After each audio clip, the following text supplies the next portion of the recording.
बहुत पहले की बात है। एक गरीब इंसान अपनी गरीबी से बहुत परेशान हो गया था।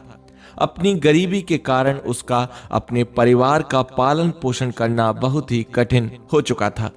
एक पत्नी और 2 बच्चों के भरण पोषण के बोझ ने उसके मन में उथल पुथल मचा दी।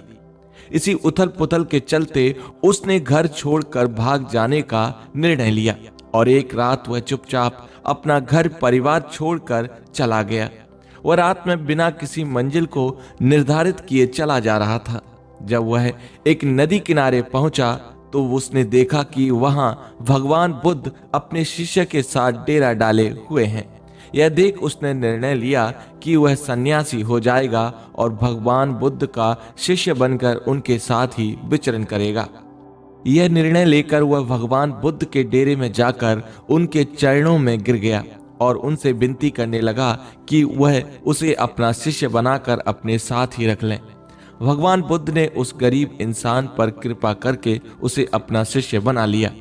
उसके बाद जब भगवान बुद्ध का काफिला आगे बढ़ा तो वह भी उनके साथ ही चल पड़ा। गर्मी का महीना था। भगवान बुद्ध का काफिला चलता ही जा रहा था। जब वह एक जंगल में पहुंचे तो सभी लोग पेड़ के नीचे विश्राम करने के लिए रुक गए। गर्मी के कारण भगवान बुद्ध को काफी जोरों से प्यास लगी थी। उन्होंने अपने नए शिष्य से कहा, यहाँ पास में सरोवर है, तुम वहां जाकर पानी लेकर आओ। भगवान बुद्ध का आदेश सुनकर वह सरोवर में पानी लेने चल पड़ा।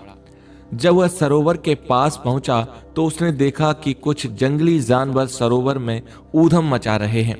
परंतु जब वह सरोवर के पास पहुंचा तो सभी जानवर डर कर भाग गए।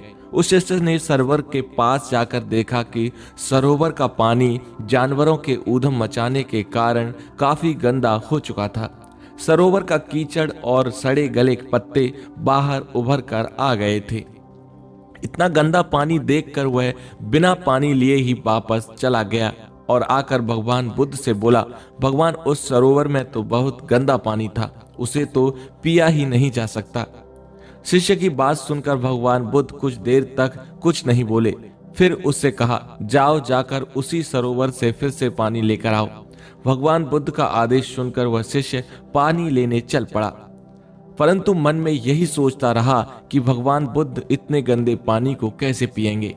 जब वह चलता हुआ सरोवर के पास पहुंचा तो यह देखकर हैरान हो जाता है कि सरोवर का पानी निर्मल और स्वच्छ हो गया था। वह पानी लेकर भगवान बुद्ध के पास आता है और उनसे यह प्रश्न करता है कि थोड़ी ही देर में सरोवर का पानी इतना साफ कैसे हो गया।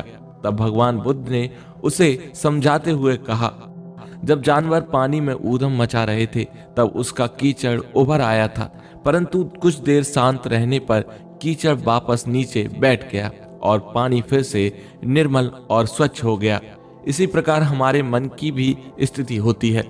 जीवन की भाग दौड़ और कठिनाइयां हमारे मन में उथल पुथल पैदा कर देती हैं और तब हम गलत निर्णय लेते हैं। परंतु कोई भी निर्णय लेने से पहले अगर हम अपने मन को शांत रखें और धीरज पूर्वक बैठकर सोचें तो हमारे मन की वह उथल पुथल भी पानी के कीचड़ की तरह नीचे बैठ जाती है और तब हम जो निर्णय लेते हैं वह हमेशा ही सही होता है।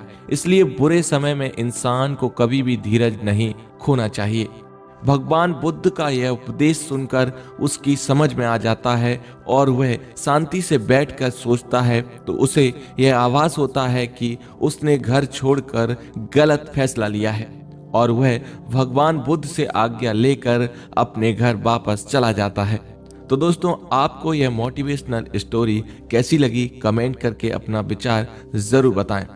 ऐसी वीडियोस देखने के लिए इस चैनल को सब्सक्राइब करें और इस वीडियो को लाइक जरूर करें। Thanks for watching.